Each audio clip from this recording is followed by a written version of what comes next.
All right, welcome to Project 3 for the Tempo ePortfolio for summer 2014 for ME302.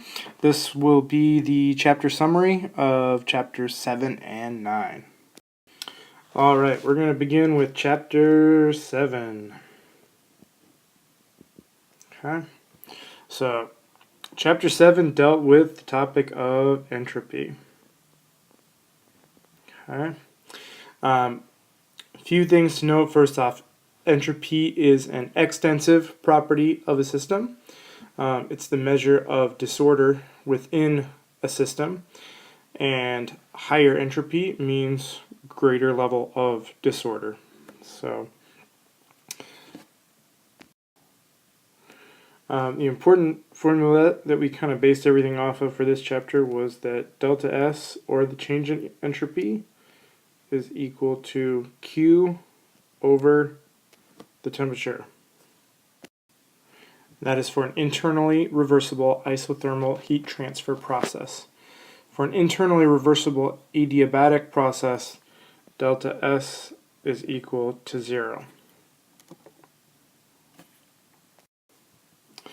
So Sgen is equal to delta S of the system plus delta S of the surroundings. If Sgen is greater than 0, the process is irreversible. If Sgen is equal to 0, it's reversible. And if Sgen is less than 0, it's impossible. You keep in mind that can't happen. So something must be wrong in your problem or how you've got it set up. So a couple things that we talked about were the TS diagram. Okay. So for example, the area under a section of the curve,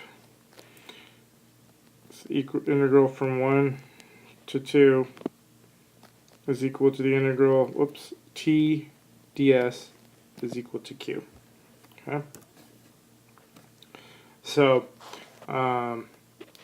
from that we can derive T ds is equal to du plus P dv, or T ds is equal to dH minus V dP, keeping in mind our ideal gas relations.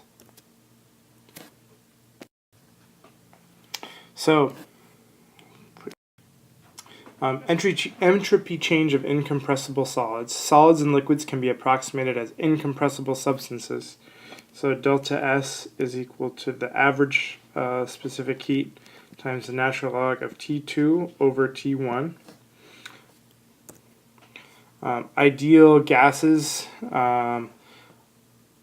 delta S is either equal to CV average ln T2 over T1 plus R ln V2 over V1, or CP average natural log T2 over T1 minus, R ln P2 over P1. And then isentropic processes, we've got a couple other formulas. I'm not going to write those down because we've got a lot to talk about here. For reversible steady flow work, the work in is equal to H2 minus H1, which is equal to V P2 minus P1. For a compressor, first one is pump, compressor, work in is equal to H2 minus H1, which we should know. Isentropic efficiency, keep in mind that isotropic efficiency is equal to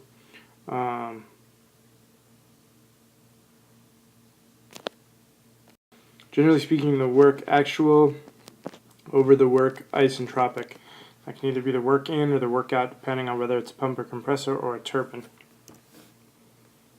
So this more or less concludes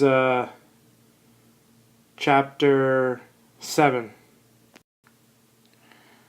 Alright, next we're going to chapter 9.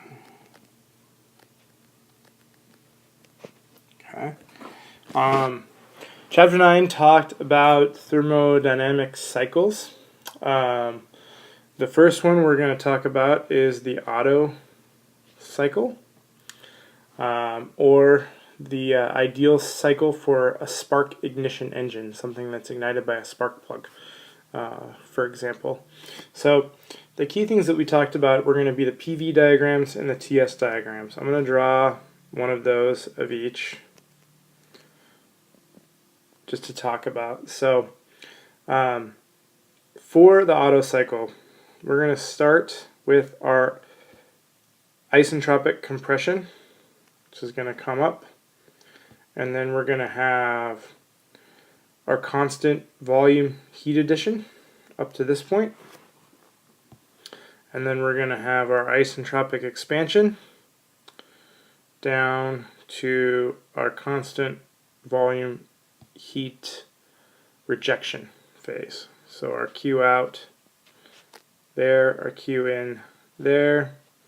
This is isentropic. This is isentropic, this stage. So it starts there, 1, 2, 3, and 4. So the next on our TS diagram, we're going to start, the first position 1 is going to be right there. And we're going to start with our isentropic compression, which is at a constant entropy since it's isentropic, and then we're going to move up to there and then down and then back over. So 1, 2, 3, 4, Q in, Q out. Okay. This is modeled as a closed piston cylinder device filled with air with isentropic compression, constant volume heat addition, isentropic expansion, constant volume heat rejection. As we just talked about, the compression ratio R is equal to V max over V min. So V from 1 to 4 over V from 2 to 3. Okay. The next cycle is going to be the diesel cycle, or for compression ignition engines. So there's no spark, it's just the pressure increases to the point that it combusts. Okay, so P, V, T, S diagrams again.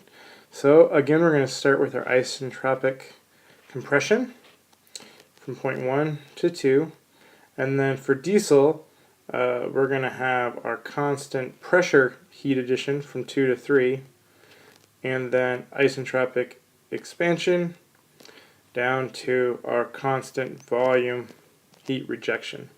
So Q's coming in, Q's coming out. Okay. On the TS diagram, we're going to have our constant entropy during our isentropic expansion, or compression, excuse me, from 1 to 2. And then we're going to have our constant pressure heat addition phase as the temperature increases, down to our isentropic expansion from 3 to 4, and then our constant volume heat rejection. So Q is coming in, Q is coming out. So our cutoff ratio, RC, is going to be V3 over V2. Okay. Alright, next is going to be the Brayton cycle. So we're going to draw our PV